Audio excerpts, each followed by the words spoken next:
Santiago 4 dice así: ¿de dónde vienen las guerras y los conflictos entre ustedes? ¿No vienen de las pasiones que combaten en sus miembros? Ustedes codician y no tienen, por eso cometen homicidio. Son envidiosos y no pueden obtener, por eso combaten y hacen guerra. No tienen porque no piden. Piden y no reciben porque piden con malos propósitos para gastarlo en sus placeres. ¡Oh, almas adúlteras! ¿No saben ustedes que la amistad del mundo es enemistad hacia Dios? Por tanto, el que quiere ser amigo del mundo se constituye enemigo de Dios. ¿O piensan que en las Escrituras dice en vano, Dios celosamente anhela el Espíritu que ha hecho morar en nosotros? Pero Él da mayor gracia. Por eso dice, Dios resiste a los soberbios, pero da gracia a los humildes. Por tanto, sométanse a Dios. Resistan pues al diablo y huirá de ustedes. Acérquense a Dios y Él se acercará a ustedes. Limpien sus manos, pecadores. Y ustedes de doble ánimo, purifiquen sus corazones. Aflíjanse, lamentense y lloren. Que su risa se convierta en lamento y su gozo en tristeza. Humíllense en la presencia del Señor y Él los exaltará. Hermanos, no hablen mal los unos de los otros.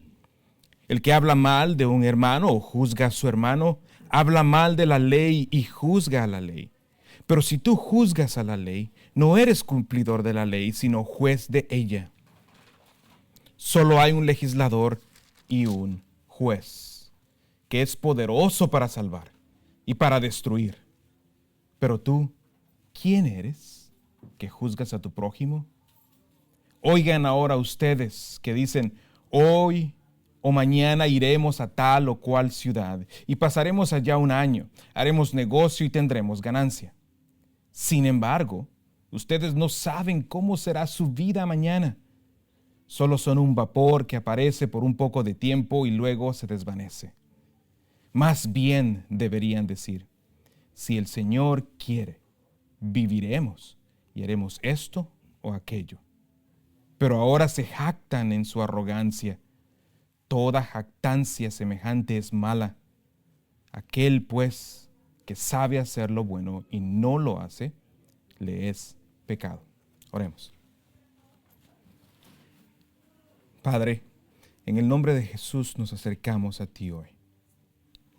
Solo es en el nombre de Jesús que podemos acercarnos al trono de gracia, al trono de tu gloria, Señor. Son por los méritos de Cristo. Esta descripción que acaba de hacer Santiago acerca del hombre que duda, el creyente que parece poner un pie en el mundo y un pie en Cristo. De repente puede describirnos algunos de nosotros. ¿Y cómo pudiéramos entrar ante el trono de tu gracia? Si no fuera por Cristo, no pudiéramos. Así que, Señor, confiamos en los méritos de Cristo para que escuches nuestra oración esta mañana. Y pedimos perdón, Señor, por nuestros pecados. Pedimos perdón, Señor, por tener nuestro corazón y nuestras afecciones para con el mundo y para contigo. Señor, ayúdanos en esta mañana. Por medio de tu palabra predicada y enseñada, a renunciar por completo al mundo y dedicar nuestras vidas, Señor, a ti. Nuestras afecciones únicas y exclusivamente a ti. Ayúdanos a crecer, Señor. Ayúdanos a escuchar la advertencia que tú tienes para aquellos que profesamos ser creyentes. Aquí es donde inicia nuestro estudio de los versículos 15 al 17 del día de hoy. Y aquí el apóstol Juan pasa a darles de manera oficial el primer mandato. Yo no sé usted, pero en estos últimos 9 sermones yo sentí que Juan nos estaba dando mandatos. Pero técnicamente hoy nos da el primer mandato. Todo lo que hizo anteriormente solo fue enseñarnos principios teológicos, principios bíblicos, doctrina, pero el mandato formal no lo da el día de hoy. Y ese mandato es a no amar al mundo. Ese es el primer imperativo que usted va a encontrar en la carta. No amar al mundo. Y este mandato es un mandato, pero sirve también como una advertencia para el creyente. Nos advierte, nos pone bajo aviso. De esa es la manera que el Señor trabaja en la perseveración de los santos en sus hijos. Nos da advertencias, nos da mandatos y el creyente verdadero se somete y lo hace. Mientras que el falso creyente solo lo escucha y le entra por un oído y le sale por otro. Aquí Juan ha establecido que aquellos que aman el mundo no aman a Dios. Estos son enemigos, estos son amigos del mundo, pero son enemigos de Dios. Y la razón es porque el sistema del mundo está dominado por él y gobernado por Satanás. Pero todo esto, todo este mundo, todo lo que usted ve, el sistema del mundo, llegará a su fin. No así el creyente verdadero. Veremos ese contraste donde el creyente verdadero vivirá para siempre. Para el creyente, hermanos, tener afecciones por alguien más que no sea Dios es adulterio. Para el creyente tener sus afecciones, su amor para con alguien más que no sea Dios es adulterio. Por eso leímos Santiago 4. Oh almas adúlteras. Porque están dudando, tienen sus afecciones en el mundo. Lo vamos a ver más en detalle. El puritano Samuel Rutherford dijo lo siguiente: este ídolo de barro, el mundo, no tiene gran espacio en mi alma. Cristo ha venido aquí y regresado al cielo con mi corazón y mi amor, por lo que ni mi corazón ni mi amor me pertenecen. La lectura de mi exposición es la siguiente, 1 Juan 2, 15 al 17. Dice: no amen al mundo ni las cosas que están en el mundo. Si alguien ama al mundo, el amor del Padre no está en él. Porque todo lo que hay en el mundo, la pasión de la carne, la pasión de los ojos y la arrogancia de la vida, no proviene del Padre, sino del mundo. El mundo pasa y también sus pasiones, pero el que hace la voluntad de Dios permanece para siempre. Esta es mi proposición de estos 3 versículos. Los creyentes verdaderos buscan ser leales y fieles a Dios. Sus corazones no están divididos entre 2 amores: en Dios y el mundo. Lo contrario es verdad. Rechazan el sistema de vida del mundo gobernado por el mal y abrazan la vida piadosa ofrecida por Dios. Su lealtad es para Dios. La lealtad del creyente, sus afecciones son exclusivas, y creo que ese es el tema que vamos a tratar hoy. Ese es el tema que Juan está tratando en estos 3 versículos. La lealtad, las afecciones del creyente son única y exclusivamente para Dios. El título de mi sermón, creo que no lo he dado, es Amor hacia el mundo, enemistad con Dios. Amor hacia el mundo es igual, puede decir usted, enemistad hacia con Dios. El bosquejo, 3 encabezados. Encabezado número 1, la fidelidad hacia el mundo. Esa es la evidencia de un falso creyente, versículo 15. La fidelidad, el amor, la lealtad, las afecciones por el mundo es evidencia de un falso creyente, versículo 15. Encabezado número 2, un mundo de tinieblas. Un mundo de tinieblas, versículo 16. Y encabezado número 3, un mundo destinado a la destrucción. Un creyente destinado a la eternidad. Repito el número 3. Un mundo destinado a la destrucción. Un creyente destinado a la eternidad. Versículo 17. Acompáñenme a orar, hermanos. Señor, una vez más venimos a ti, pidiendo tu ayuda, Señor. Ayúdame a poder predicar tu palabra, ser fiel a ella, ser claro con ella. Ayúdame, Señor, que tu Espíritu Santo habla a nuestros corazones, convenza a nuestros corazones de nuestro propio pecado, que nos arrepintamos, Señor, de esa dualidad en nuestras vidas, si existe alguna. Queremos obedecer tu palabra, ser santificados por ella, que Cristo sea formado en nosotros, para la gloria de tu nombre. Amén. Entonces, encabezado número 1, veamos rápidamente ahí el encabezado número 1. La fidelidad hacia el mundo, evidencia de un falso creyente. Versículo 15 del capítulo 2 de Primera de Juan. Dice, no amen al mundo, ni las cosas que están en el mundo. Si alguien ama al mundo, el amor del Padre no está en él.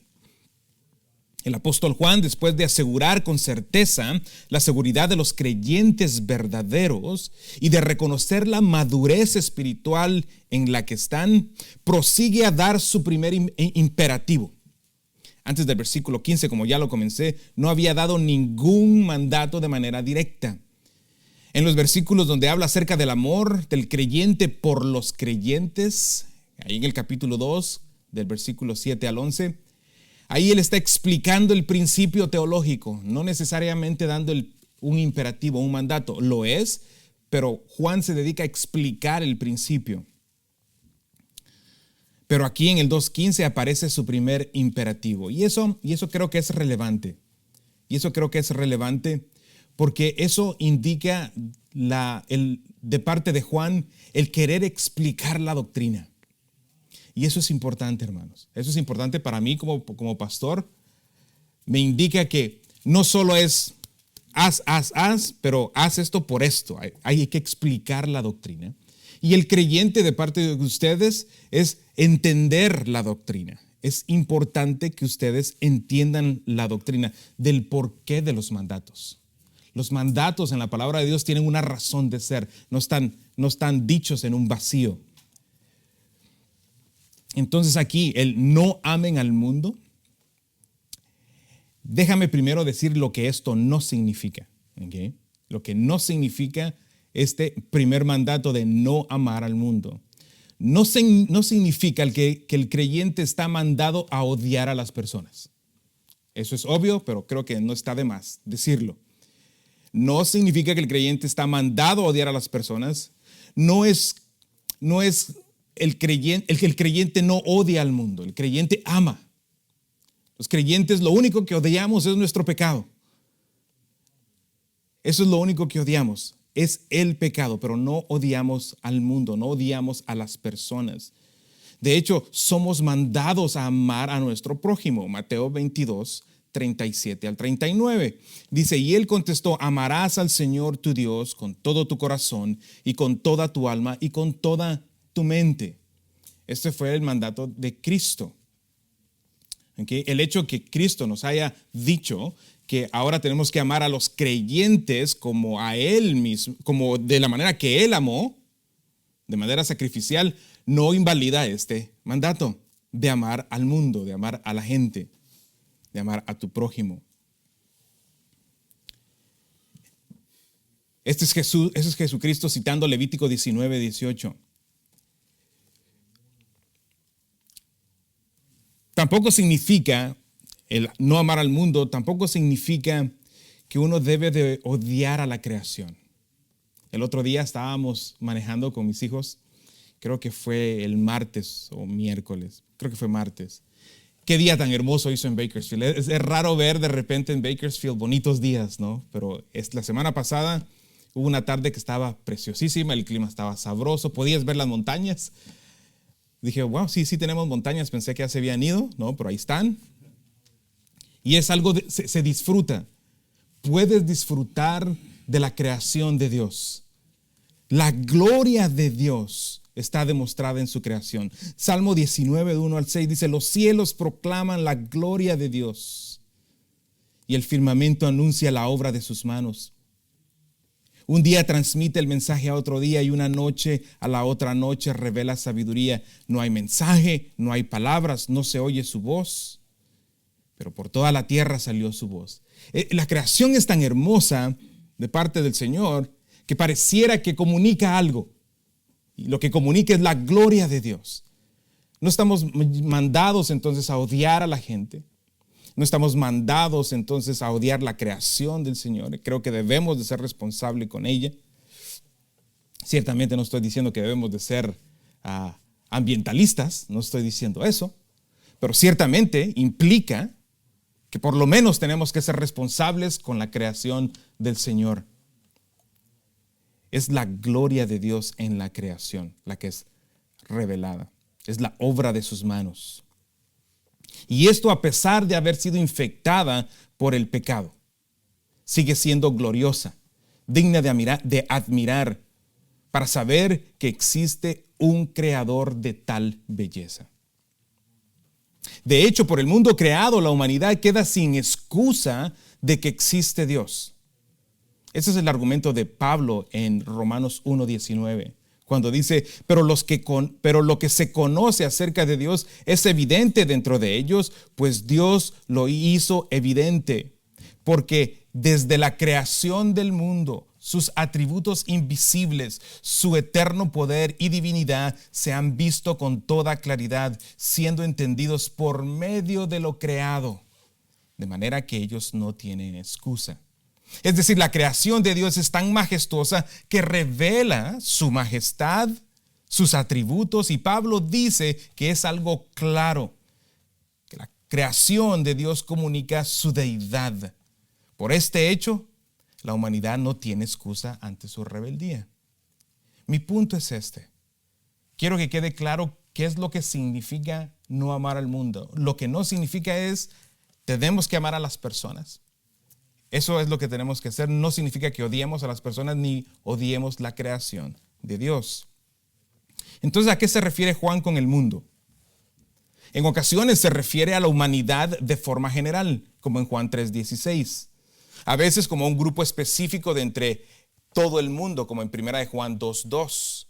A veces incluso la Biblia se refiere al adorno de una mujer, es decir, a su arreglo. El adorno de la apariencia de una mujer. La palabra en griego para mundos es cosmos, que a veces se traduce como orden. La idea es que este orden da como resultado belleza. Por ejemplo, en 1 de Pedro capítulo 3, versículo 3, dice que el adorno de ustedes no sea el externo, peinados ostentosos, joyas de oro o vestidos lujosos. La palabra adorno aquí es cosmos, pero no se traduce como el mundo. No dice que el mundo de ustedes no sea el externo, peinados ostentosos, joyas de oro, vestidos lujosos. Aunque debo de notar que tal vez para alguna de las hermanas la belleza sí es su mundo, ¿verdad? Pero la palabra aquí, mundo, cosmos, significa adorno. Entonces, ¿a qué se está refiriendo Juan? Ciertamente no es a un ornato que produce belleza en este contexto, sino al orden, a un estilo de vida.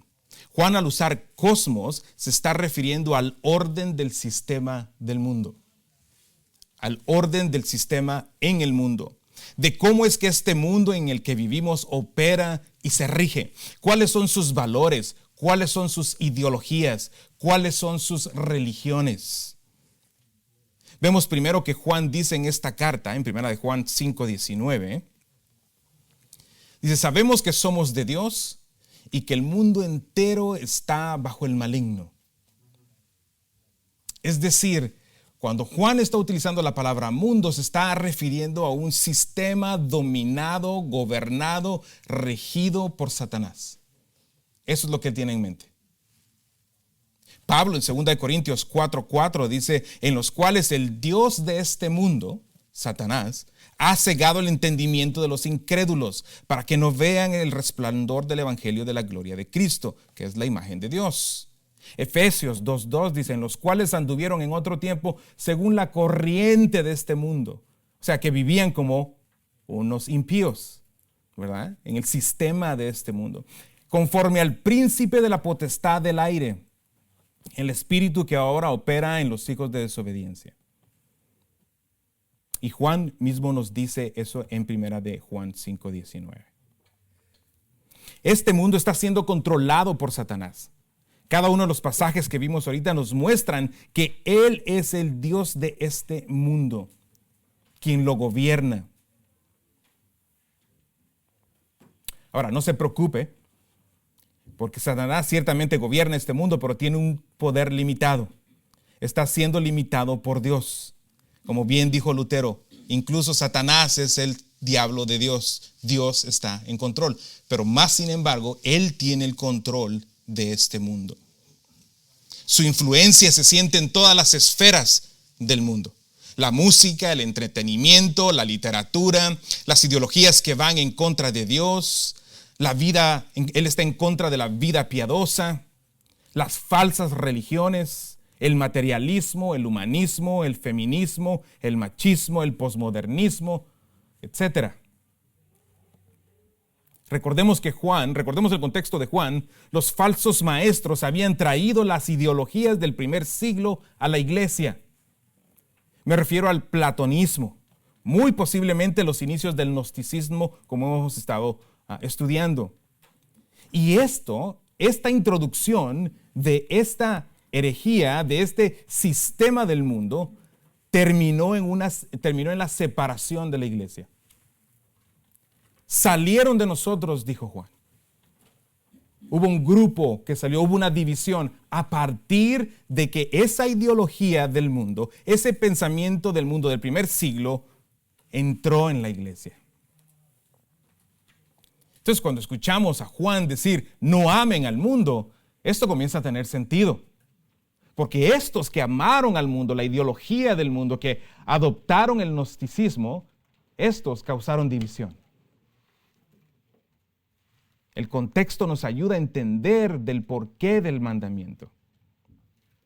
Así que a la luz de esto podemos entender por qué Juan dijo, no amen al mundo. Y a manera de aplicación, el creyente en la iglesia de hoy, estamos llamados, hermanos, a no adoptar, a no comprar la influencia y las ideologías de este mundo. Dentro del cristianismo no cabe el machismo. No cabe. Eso es una ideología. No cabe el feminismo. Dentro de las hermanas no cabe el feminismo. Es una ideología del mundo. No cabe el machismo. Las congregaciones, hermanos, si nos ponemos a ver, Juan se dirige no a una persona. Juan está hablándole a las iglesias. Este es el mandato a las iglesias de vivir apartados del mundo. Ciertamente no nos vamos a ir a meter a las montañas o al desierto, apartarnos de las personas. Lo que está diciendo Juan es que el creyente, la iglesia, número uno, sus afecciones, su amor no está para con el mundo. No está para con todas estas ideologías que acabo de mencionar. No es una lista, por cierto, no es una lista exhaustiva, sino es una lista representativa de todas las ideologías del mundo. Sino que lo que Juan está diciendo aquí es que el creyente vive de manera cuidadosa, donde no deja entrar este tipo de ideologías en la iglesia.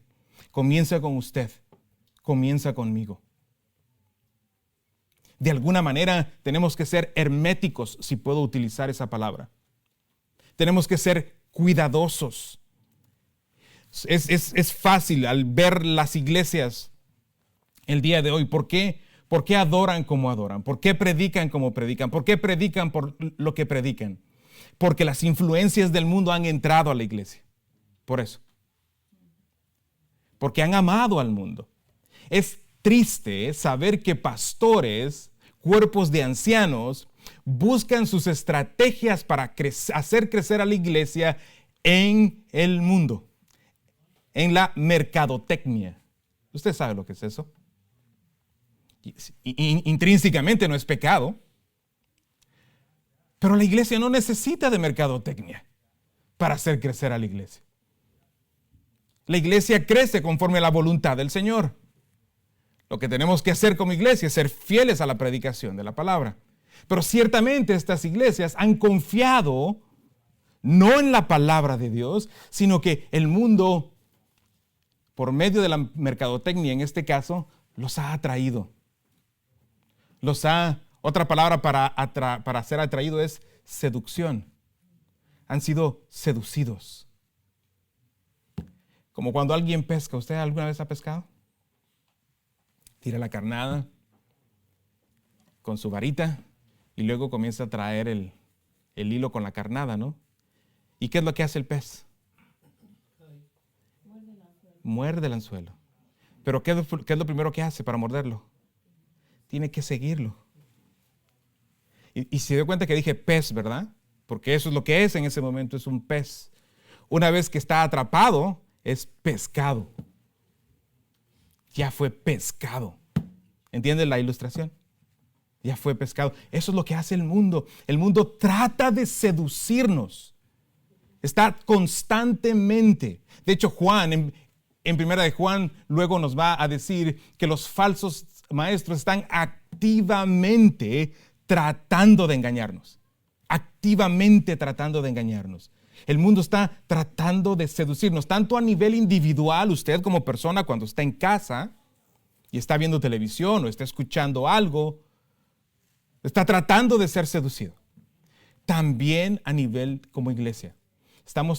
El mundo está tratando de seducirnos y tenemos que estar alerta. Juan dice, no amen al mundo. No lo amen. Sus afecciones, hermano, las mías, deben de ser exclusivas. Esto es de exclusividad.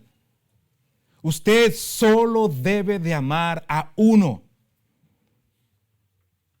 Dios. Es el único. No debe de haber dudas en su corazón. Sí, me gusta la iglesia. Y cuando digo Dios, estoy hablando de todo lo que Dios representa. De todo lo que Dios es. Estoy hablando de la vida piadosa. De eso estoy hablando. Estoy hablando de la vida en la iglesia. Es increíble para mí entender personas que dicen que son creyentes, pero no aman la vida de la iglesia. ¿Cómo es eso posible? Eso es imposible. Se deleitan en el mundo, definitivamente, y dicen ser creyentes, pero no aman la vida de la iglesia. Eso es completamente antitético a lo que Juan está diciendo. Es completamente antitético, es contrario. El creyente no tiene su amor en el mundo. Su amor, su devoción, su tiempo, sus energías, sus recursos en la iglesia. Ahí está su amor. Jesús dijo, donde está tu corazón, ahí está tu tesoro. No voy a hacer esto nunca, ni ninguno aquí lo va a hacer. Pero si viéramos sus finanzas, si viéramos su estado de cuenta, yo me pudiera dar cuenta dónde está su corazón. Donde usted invierte, ahí está su corazón. Juan lo que está diciendo es, no amen el sistema del mundo. Y no es una sugerencia, es un mandato. Recordemos el contexto. Él está hablándole a este grupo de hermanos que son maduros, ¿verdad que sí? ¿Pero están todos al mismo nivel en la madurez? No. Como descubrimos el fin de semana pasado, vimos que habían niños en la fe. Estaban los jóvenes, los que estaban maduros, sólidos, y estaban los que han alcanzado una madurez más que todo este grupo. Entonces, vea el corazón pastoral de Juan. Él sabe a quién les está hablando, a quién se está refiriendo. Mas, sin embargo, da este mandato, no amen al mundo. Para nosotros, hermanos, funciona de la misma manera. Debemos de examinar nuestro corazón. Debemos de examinar nuestro corazón y ver si hay divisiones en nuestro corazón. Si una parte de nuestro corazón, y cuando hablo de nuestro corazón no estoy romantizando esto, no estoy hablando de mente, de voluntad, de deseos. ¿Dónde están tus pensamientos? ¿Dónde está tu voluntad? ¿Dónde están tus deseos? ¿Qué es lo que te hace que te levantes en la mañana? Si lo que te hace que te levantes en la mañana, y esto intrínsecamente, lo que voy a decir, intrínsecamente no es pecado. Pero escucha, si lo que te hace levantarte en la mañana es tu deseo de ir a trabajar, hay algo que no está bien. No es intrínsecamente malo. Pero si lo que te mueve a actuar y desarrollar tus tareas en la vida es simplemente el hecho de obtener bienes materiales para gastarlos aquí y para así vivir cómodamente, no veo pecado en eso. Pero si eso es todo, si eso es lo único, hay un problema. Porque lo que debe de moverte a ti y a mí cada mañana que nos despertamos es vivir para la gloria de Dios. Que tu trabajo sea para la gloria de Dios. Eso es lo que nos debe de mover. Esa afección, ese amor, Señor, yo quiero vivir hoy para ti. Y aunque tu trabajo sea de limpiar baños, no importa, eso es irrelevante. Eso es lo que debe moverte a ti y a mí. Eso es lo que debe mover a la iglesia. El amor por Dios en lo que hacemos. Juan sigue diciendo, si alguien ama al mundo, el amor del Padre no está en él. Y para ustedes ahora esto creo que ya es común. Aquí encontramos una vez más una cláusula condicional de parte de Juan. Parece que le gustan las cláusulas condicionales a Juan. Esta es una de muchas. Dice, si alguien ama al mundo, el amor del Padre no está en él. Y ustedes ya saben que si se cumple la apodosis, es decir, si alguien ama al mundo, también se cumple la otra parte. El amor del Padre no está en él. Si alguien ama al mundo, es la prótasis, dije apodosis. No, la prótasis es la primera parte de la condición. Si alguien ama al mundo. La apódosis es el amor del Padre no está en él. ¿Qué significa esto? Para Juan las cosas son en blanco y negro. ¿Eres o no eres cristiano? Y una vez más, yo digo para Juan, pero creo que es para Dios, porque fue Dios quien inspiró a Juan a escribir de esta manera. Si amas al mundo, si esa es la realidad en tu corazón, no te engañes, no eres cristiano. No eres un creyente. Si tus afecciones están en el mundo, si lo que te mueve, si lo que te desvela, lo que quita la paz en ti es lo que no tienes del mundo, tu corazón está en el mundo. Y no te engañes, no eres cristiano. Léelo conmigo, véalo ahí en el texto. Esto no me lo estoy inventando yo, hermanos. Véalo ahí conmigo en el texto. Versículo 15. No amen al mundo ni las cosas que están en el mundo. Si alguien ama al mundo, si esto es cierto, el amor del Padre no está en él. El amor del Padre solo está en los creyentes. Y esto no es algo que alguien pierde su salvación, porque Dios no está poniendo y quitando su amor. Oh, ahorita sí eres creyente, ahorita sí me amas, pongo mi amor en ti. Oh, ahorita ya no me amas, quito mi amor. Él no hace eso. Eso no es así. No, Juan está declarando la condición espiritual de una persona. Si alguien ama al mundo, el amor del Padre no está en él. El contexto tenemos que asumir que Juan se está refiriendo a alguien que profesa ser creyente. ¿Se acuerdan? Él ha venido diciendo, si alguien dice, si alguien dice, si alguien dice. Entonces, si este que profesa ser creyente ama al mundo, es decir, tiene afecciones entrañables, desea, anhela lo que hemos descrito como mundo, todo lo que está gobernado por Satanás, no es un creyente. El que alguien no posee el amor del Padre es sinónimo de incredulidad y de condenación. Y esta es la razón. Este pasaje trata de la lealtad y la fidelidad del creyente como evidencia de salvación. La falta de ese amor hacia Dios, exclusivo, vea la exclusividad del amor de Dios. Es exclusivo, es evidencia de verdadera salvación o de falsa conversión. ¿En dónde está tu corazón? ¿Dices amar a Dios? Si dices amar a Dios, tienes que amar a Dios. Es exclusivo. No puedes amar a dos señores. No puedes servir a dos señores. Es imposible. Es imposible. Como cada uno de nosotros esposos no podemos amar a dos esposas. Es lo mismo. Como cada una de ustedes esposas no pueden amar a dos esposos.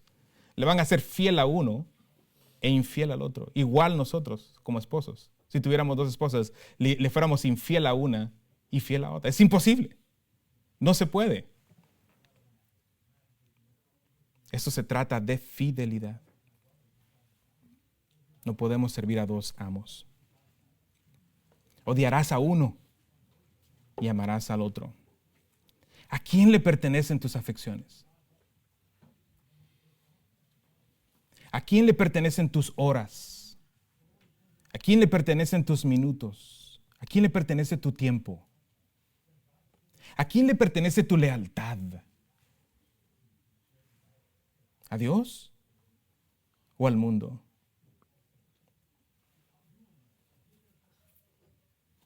Santiago 4:4, ya lo leímos esta mañana. Dice, oh almas adúlteras, ¿no saben que la amistad del mundo es enemistad hacia Dios? Por tanto, el que quiere ser amigo del mundo se constituye en enemigo de Dios.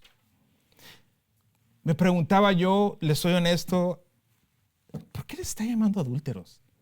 Qué rudo, Santiago. ¿Por qué lo está haciendo?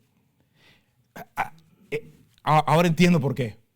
Porque eso es adulterio espiritual. El decir que uno ama a Dios, que uno está en una relación con el Padre y que tu amor no está para con Él, sino está para con algo o alguien más, es adulterio espiritual. De eso fueron acusados los israelitas en el Antiguo Testamento. La idolatría, que es adulterio, porque tus afecciones están en algo más. Cuando algo toma la primacía en tu vida, cuando algo que deseas tanto y te hace pecar, eso se ha convertido en tu ídolo. Ahí están tus afecciones. Es tanto lo quieres, tanto que tienes que pecar para obtenerlo. Hermano, has pecado. Tienes un ídolo. Tienes un ídolo. Y ese ídolo tiene que ser destruido, porque el creyente no es adorador de ídolos. El creyente es adorador de Cristo. No, aquí no adoramos ídolos. Aquí adoramos a Cristo. Tenemos que examinar nuestro corazón. Oh almas adúlteras, ¿no saben que la amistad con el mundo es enemistad hacia Dios? La palabra amistad viene de la raíz griega fileo, eso es amistad, pero tiene que ver también con la palabra amor. En otras palabras, pudiéramos decir que está diciendo lo mismo que está diciendo Juan. El amor con el mundo es enemistad con Dios. Y no hay vuelta de hoja aquí, no hay áreas grises. No es que puedas tener un poco de amor para el mundo como ya lo describimos al principio del sermón y un poquito de amor para con Dios. No. Dios requiere tu total corazón. No, Él no requiere el 99.9% de ti. Él requiere el 100% de ti. Tú y yo debemos de vivir de manera antitética al mundo. Antitético es contrario a. No podemos vivir como el mundo. La iglesia no debe de verse como el mundo. Tu vida en tu hogar no debe de verse como el mundo. Esposo, tú no puedes tratar a tu esposa como el hombre del mundo la trata. Esposa, tú no puedes tratar a tu esposo como la esposa del mundo lo trata. Padre, tú no puedes educar a tus hijos como los padres del mundo lo tratan. Vivimos de una manera antitética. Hemos sido llamados a vivir apartados del sistema del mundo. Es claro lo que nos dice la Escritura con respecto a este pasaje.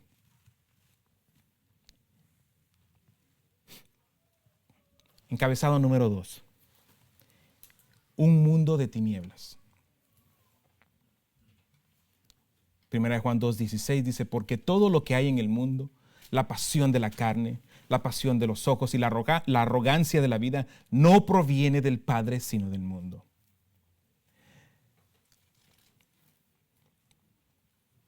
¿Por qué es que el mundo es malo? Por esto. Juan nos está describiendo. No hay nada bueno allá afuera. No hay nada bueno allá afuera. Véalo conmigo ahí en el versículo 16. Dice, esta es la explicación, hermanos, del por qué el amor del Padre no está en aquella persona. Si, véalo primero ahí conmigo en el versículo 15. ¿Cómo termina el versículo 15? Dice, si alguien ama al mundo, el amor del Padre no está en él. Y esta es la razón de eso. El amor del Padre no está en aquella persona que ama al mundo, porque el mundo es completamente antitético al Padre. No hay absolutamente nada bueno en el mundo. Porque del mundo vienen, véalo ahí conmigo, la pasión de la carne, la pasión de los ojos y la arrogancia de la vida. Pasión es un deseo extremadamente fuerte. Puede ser bueno o puede ser malo. Jesús, por ejemplo, deseó comer la Pascua con sus discípulos. Ese fue un buen deseo. Otro ejemplo, tú puedes estar apasionado, tener el deseo de estudiar la palabra de Dios. Y eso es bueno. Pero en el contexto aquí, esta pasión es lujuria de la carne, son los deseos pecaminosos del cuerpo, es la inmoralidad sexual, pensamientos lascivios. De esto es lo que está lleno el mundo. Vemos el entretenimiento. Hubo un tiempo donde ver una película de Disney era un evento familiar. ¿Está de acuerdo usted conmigo? Era un evento familiar. Vamos a ver una película de Disney. Hoy no es así. Hoy no es así. Disney está cargado de inmoralidad. ¿Cuántos conocen de la aplicación que se llama VidAngel? Es una aplicación, es buena, es una suscripción donde te limpia, por así decir, la película, te filtra todas las malas palabras y las obscenidades y escenas incluso obscenas, no solo palabras sino escenas. Ahora, digo esto porque ahora para ver una película de Disney tienes que utilizar eso, porque ciertamente te vas a sentir ofendido como creyente al ver una película de Disney. Ese es el mundo. Esa es la lujuria del mundo. Aquí encontramos homosexualismo, lesbianismo, desnudez, lenguaje ofensivo en películas de Disney. Y no solo Disney, toda la industria del entretenimiento. Y la pornografía, la cual está al alcance de todos. Literalmente la tenemos en la palma de nuestras manos, en los teléfonos. ¿Cuánto cuidado debemos de tener que el mundo llegue a nuestros hijos, hermanos? Y me estoy refiriendo a un teléfono celular en las manos de uno de nuestros hijos.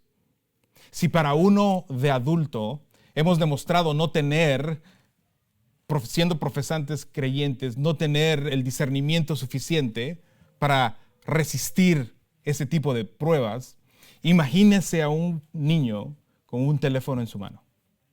Es un peligro. Ciertamente lo es. Le estás poniendo el mundo literalmente en la palma de su mano. en la palma de su mano.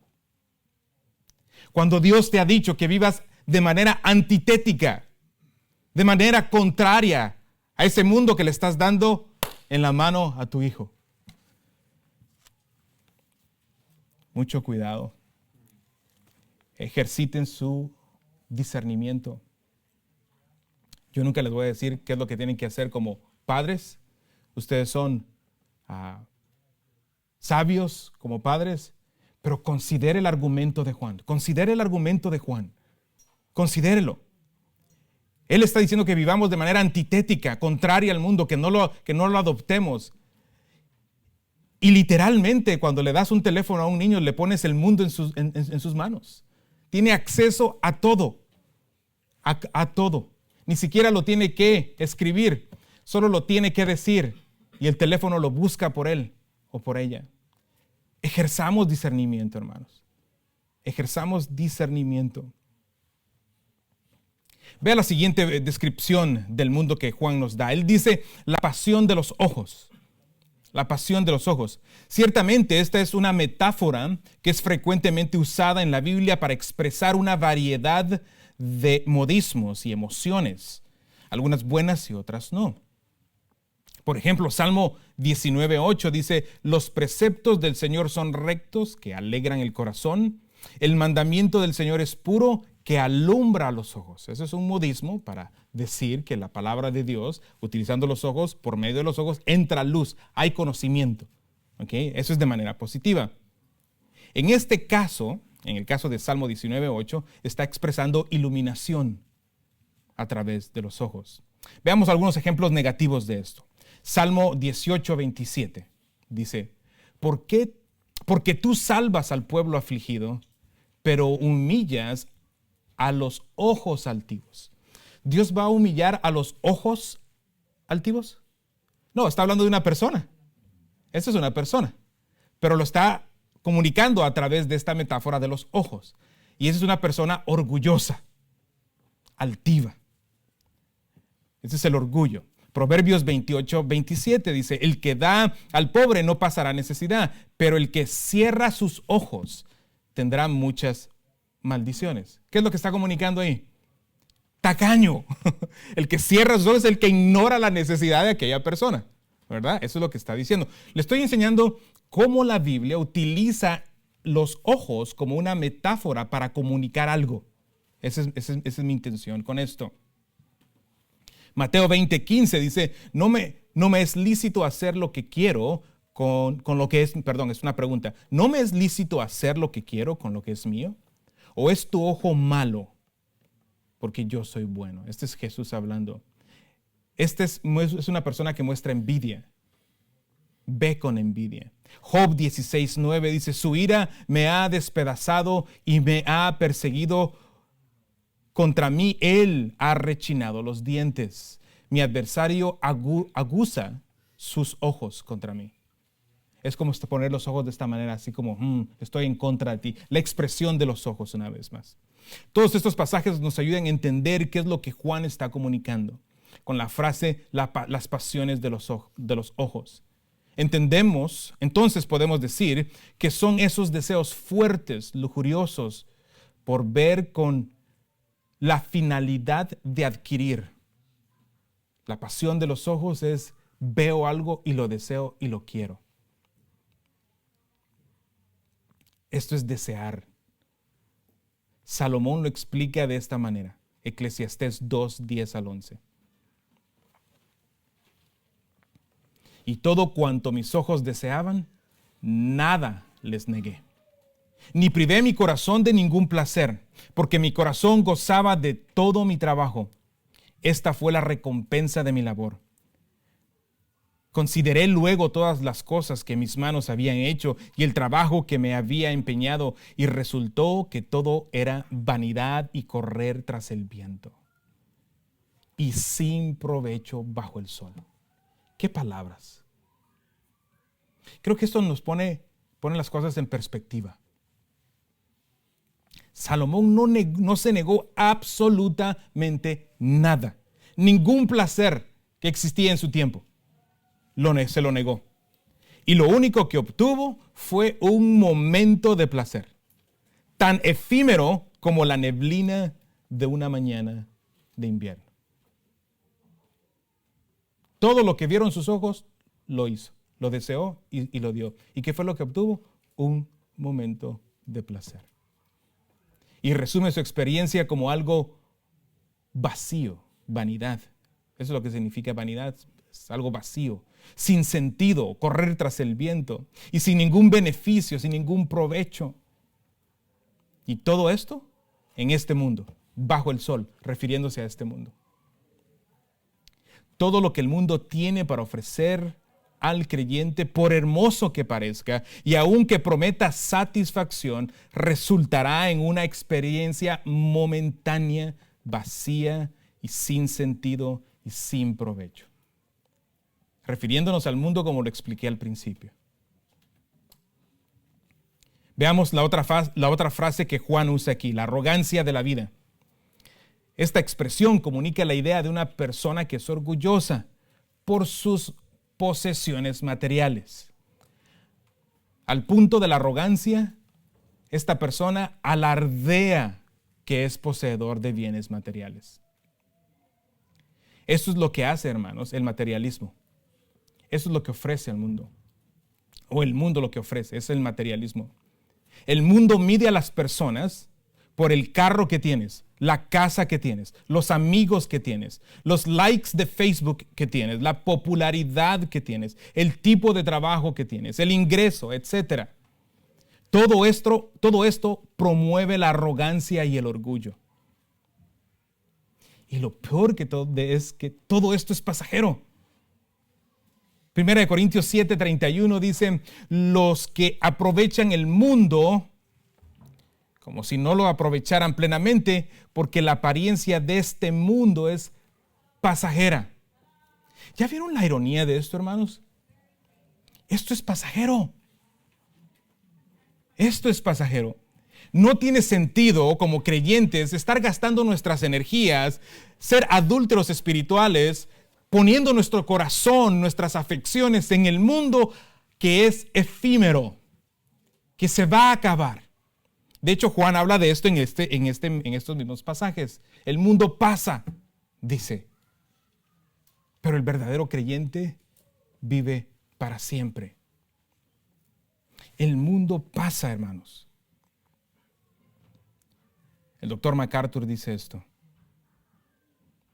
hablando de 1 Corintios 7:31, hace su comentario y dice, esto se refiere al materialismo comercial y los placeres normales que gobiernan en el mundo. Los creyentes no deben participar en actividades humanas a tal punto que los asuntos celestiales se vuelvan secundarios. Una vez más, no estoy diciendo que debemos de apartarnos del mundo, pero cuando el mundo toma esa prioridad, es cuando los problemas comienzan.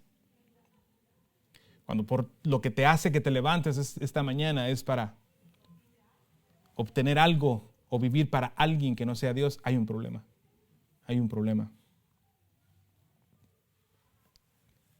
Hermanos, por estas 3 razones que Juan menciona aquí, es que el amor del Padre no está en la persona que dice ser creyente, pero vive y opera y ama a un mundo de tinieblas que solo ofrece excesos de manera pecaminosa. Noten cómo termina este pasaje. Termina con la declaración que no nos deja dudas de la naturaleza santa de Dios y de su carácter puro. Dice que esto no proviene del Padre, sino del mundo. Todo lo que vimos en este encabezado es de abajo, es del mundo pecaminoso. Esto no viene del Padre. Todo esto que hemos mencionado no viene del Padre. Esto nos recuerda lo que Juan le dijo a su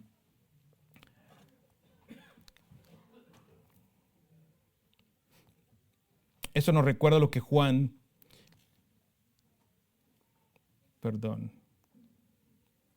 eso nos recuerda lo que Juan le dijo a su audiencia al principio, ahí en el versículo 5 del capítulo 1, que dice, y este es el mensaje que hemos oído de él y que les anunciamos, Dios es luz y en Él no hay ninguna tiniebla. Eso es lo que está diciendo Juan aquí. Toda esta oscuridad, todo este pecado, todo este mundo no es de Dios. Lo que es, en la manera que se vive aquí no es de Dios, no es la intención de Dios. En Dios no hay oscuridad. Dios es luz. Y el que ama a Dios anda en esa luz. No anda en las tinieblas. No puedes. Si tú profesas ser creyente, no puedes vivir amando al mundo. Es imposible. Es imposible porque Dios es luz. ¿Qué comunión tiene la luz con la oscuridad? Ninguna. Son contrarias. Ok, veamos entonces nuestro encabezado número 3. Un mundo destinado a la destrucción y un creyente destinado a la eternidad. Versículo 17 dice, ahí en 1 Juan 2. Dice, el mundo pasa y también sus pasiones, pero el que hace la voluntad de Dios permanece para siempre. Ve el contraste entre estas dos frases. En la primera frase, el mundo pasa y también sus pasiones, está expresando la realidad de que este mundo está destinado por Dios a un fin y también sus pasiones. No es para siempre esta actual condición del mundo.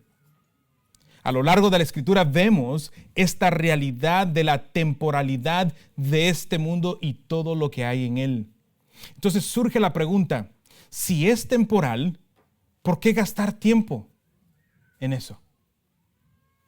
¿Por qué gastar tiempo en lo que no vale la pena?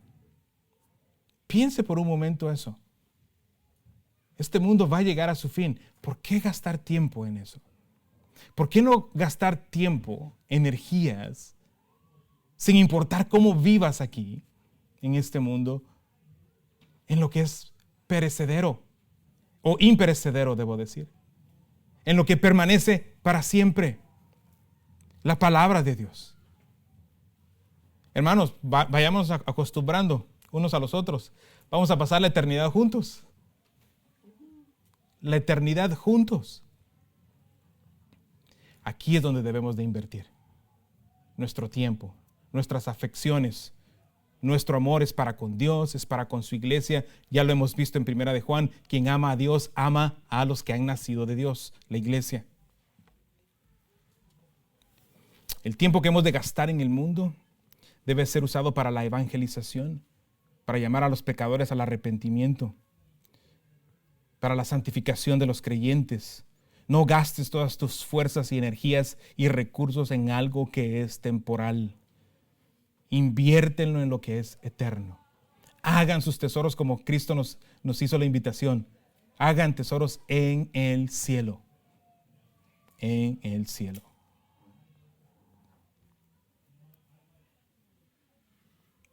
Santiago 4:14 dice, sin embargo, ustedes no saben cómo será el día de mañana. Solo un vapor que aparece por un poco de tiempo y luego se desvanece. Así es el mundo.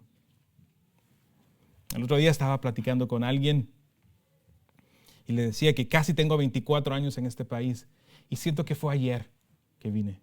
Yo estoy seguro que usted ha experimentado lo mismo. Usted piensa que fue ayer que sus hijos tenían 1 año y hoy ya están grandes. Así pasa el tiempo. Es efímero. Gastémoslo sabiamente el tiempo. Por un lado, esta declaración nos muestra lo temporal del mundo, pero por implicación y contexto deducimos que esto también es juicio. Es el final de los tiempos, cuando este mundo se acabe, que el juicio de Dios vendrá sobre los pecadores no arrepentidos, los que vivieron para sí y no para Dios. Isaías 40, 6-8 dice, una voz dijo, clama. Entonces él respondió, ¿qué de clamar? Que toda carne es como la hierba. Vea lo temporal, que toda carne es como hierba y todo su esplendor es como la flor del campo. Se seca la hierba, se marchita la flor, cuando el aliento del Señor sopla sobre ella. En verdad, el pueblo es hierba. Se seca la hierba, se marchita la flor, pero la palabra de nuestro Dios permanece para siempre. En este pasaje muestra el juicio de Dios sobre los israelitas idólatras, sobre los israelitas con quien él, Jehová, tenía un pacto, pero sus afecciones eran para otros dioses. El mensaje es: llegarán a su fin cuando Jehová los juzgue, y ni su esplendor les servirá de algo. Todo lo que te puedas esforzar tú en este mundo y lograr, si has amado al mundo, nada de eso te va a salvar de la ira de Dios. Nada. Nada de eso te va a servir cuando el Señor juzgue. Lo único que permanece es la palabra de Dios. Y no de manera temporal, sino eterna, para siempre, dice Isaías. Lo mismo dice Juan aquí al final del versículo 17. Véalo conmigo. Pero el que hace la voluntad de Dios permanece para siempre. Note la partícula de contraste, pero. Es decir, los del mundo perecerán, pero los que hacen la voluntad de Dios no perecerán. ¿Por qué? Porque son creyentes que aman hacer la voluntad de Dios. Ya lo hemos estudiado. Los verdaderos creyentes, ¿qué es lo que hacen? Obedecen su palabra. ¿Se acuerda que lo estudiamos? Que es una de las evidencias de los creyentes. El que ama a Dios obedece su palabra. ¿Y qué es su palabra? ¿Qué son sus mandamientos? La voluntad de Dios expresada está aquí en la palabra de Dios. Esta es la voluntad de Dios. Vea, hermanos, qué tan personal es Dios. En estos pasajes hemos hablado de que Dios es nuestro Padre y de que tiene una voluntad. Y eso es importante porque no estamos lidiando aquí con una fuerza. Dios no es una fuerza. Dios es una persona. Tiene voluntad. Él ha expresado su voluntad a nosotros en su palabra. Y el creyente vive y busca hacer su voluntad. Los tales, dice Juan, los tales permanecen para siempre. Este mensaje, mejor dicho, cuando comienza aquí Juan en el versículo 15, no amen al mundo, ni las cosas que están en el mundo, no es únicamente la voluntad de Juan. Esa es la voluntad de Dios. Esa es la voluntad de Dios. Y el que hace esta voluntad, dice Juan, al terminar aquí en el versículo 17, esos permanecen para siempre. Hermanos, examinemos nuestros corazones a la luz de esta verdad. Veamos algunas aplicaciones y con eso terminamos. Y para aplicaciones, les voy a dar unos versículos bíblicos. Romanos 13:14. Se los voy a leer, pero la aplicación significa que usted va a ir a casa y va a leer esto. Y va a sacar observaciones de esto. ¿Ok? Romanos 13:14 dice: antes bien, vístanse del Señor Jesucristo y no piensen en proveer para las lujurias de la carne. Vivir de manera antitética al mundo es pensar de esta manera. Vivir de manera antitética al mundo es pensar en esta manera, es pensar en no proveer para las lujurias de la carne. Efesios 2:3. Entre ellos también todos nosotros en otro tiempo vivíamos, note el tiempo pasado ahí, vivíamos en las pasiones de nuestra carne, satisfaciendo los deseos de la carne y de la mente, y éramos, tiempo pasado, por naturaleza hijos de ira, lo mismo que los demás. Note que el creyente vivía en esas pasiones de la carne. La pregunta aquí es: ¿esta declaración te describe a ti? ¿Puedes decir tú lo mismo? Yo vivía, y tú llenas ahí el espacio en blanco. ¿O todavía vives en esa práctica de pecado? Porque el creyente ya no vive en esa práctica de pecado, sino vivía en esa práctica de pecado. 1 Pedro 2:11. Amados, les ruego como extranjeros y peregrinos que se abstengan de las pasiones carnales que combaten contra el alma. Número 1, ¿te describe esta declaración a ti? ¿Combates tú contra estas pasiones carnales dentro de ti? Porque el creyente pelea con esto. El creyente pelea. Hay una lucha. No está cómodo con esto. Pelea. El mandato es absténganse de las pasiones. Y no, ciertamente todos pensamos, creo, rápidamente en esos pecados horrendos, sexuales, que son definitivamente feos. Pero no necesariamente esto. Una pasión fuerte puede ser el deseo extremo de trabajar. Puede ser tan simple como eso, que está tomando todo tu tiempo y has descuidado tu relación con Dios y has descuidado a tu esposa, has descuidado a tus hijos o has descuidado a tu esposo por trabajar o a tus hijos, hermana. No sé, pero no quiero que pienses únicamente en estos pecados horribles, sino son cualquier cosa que tome el lugar de Dios. Te ruego de la misma manera pastoral, como lo hace Pedro aquí en 1 Pedro 2:11, que te mantengas alejado de las pasiones pecaminosas, de tus pasiones pecaminosas. Pon distancia entre ellas y tú y pelea la buena batalla. Busca vivir para Cristo. Busca y examina tu corazón si tus afecciones están divididas. Si están divididas, arrepiéntete. Porque de acuerdo a Juan, de acuerdo a Dios en su palabra, si tu corazón está dividido, no eres un cristiano, no eres un creyente. Y es mejor, hermanos, escúchenme, yo sé que ya se quieren ir, pero si tu fe no es real, es mejor saberlo ahorita.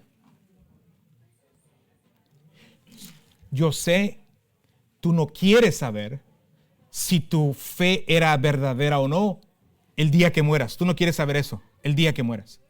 Porque el día que mueras te vas a enterar si tu fe era verdadera o no. Seguramente te vas a enterar. Si resulta ser falsa, terminarás en el infierno.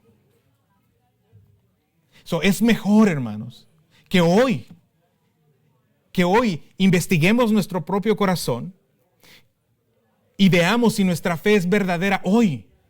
Porque si no lo es, si terminamos y deducimos que no lo es, que mi corazón está hacia el mundo y no hacia Dios, es mejor que lo sepamos hoy, para que te arrepientas hoy, que tienes vida y puedas ser salvo. Tu fe tiene que ser probada. La mía tiene que ser probada. Ese es el mejor regalo de parte de Dios que Él puede hacer por nosotros, mostrarnos nuestro pecado, para que nosotros nos arrepintamos genuinamente. Amén. Oremos. Padre, te damos gracias por tu palabra. Señor, es mi oración que cada uno de nosotros podamos examinarnos a la luz de lo que tú has dicho aquí. Ciertamente hay tanto que tocar en este tema y lo que nos falta es tiempo. Pero Señor, es mi oración que cada uno de nosotros podamos tomar un tiempo en esta tarde y poder meditar en esto. Y poder examinarnos. Que los esposos puedan hablar a la vida de sus esposas. Que las esposas puedan hablar a la vida de sus esposos al sentarse y meditar en esto y de manera amorosa llamarse unos al otro al arrepentimiento. Señor, gracias por traer esto delante de nosotros y poder ver los ídolos que hay en nuestro corazón, para que sean destronados. Porque ciertamente tú eres un Dios celoso. No compartes lo tuyo. Y nosotros te pertenecemos a ti. Señor, perdona nuestro pecado de idolatría. Perdónanos, Señor. Nos arrepentimos. Ayúdanos a vivir exclusivamente para ti, amando al mundo allá afuera, es decir, a los pecadores, para predicarles el Evangelio. Ellos son nuestros familiares, nuestros amigos. No los tenemos que odiar, sino amarlos. Y el amor bíblico es el amor que habla la verdad. Ayúdanos, Dios, a amarte a ti con todas nuestras fuerzas, con toda nuestra mente, con todo nuestro corazón. Porque tú eres nuestro bien mayor. Porque solo en ti encontraremos verdadera satisfacción. El mundo nunca nos será suficiente. Nunca. Qué engaño es vivir tratando de ser satisfechos por lo que nunca nos traerá satisfacción. Qué ilusorio es eso. Oh Dios, despierta nuestros corazones de tal manera, aquí en Grace Bible Church, en este ministerio en español, para vivir y gastar nuestras vidas completamente para ti, para que tú seas glorificado y que nuestros hermanos sean santificados y que alcancemos a Bakersfield para ti, Señor. Allí debemos de gastar nuestro tiempo. Ayúdanos, Señor. Es nuestra oración. En el nombre de Jesús. Amén.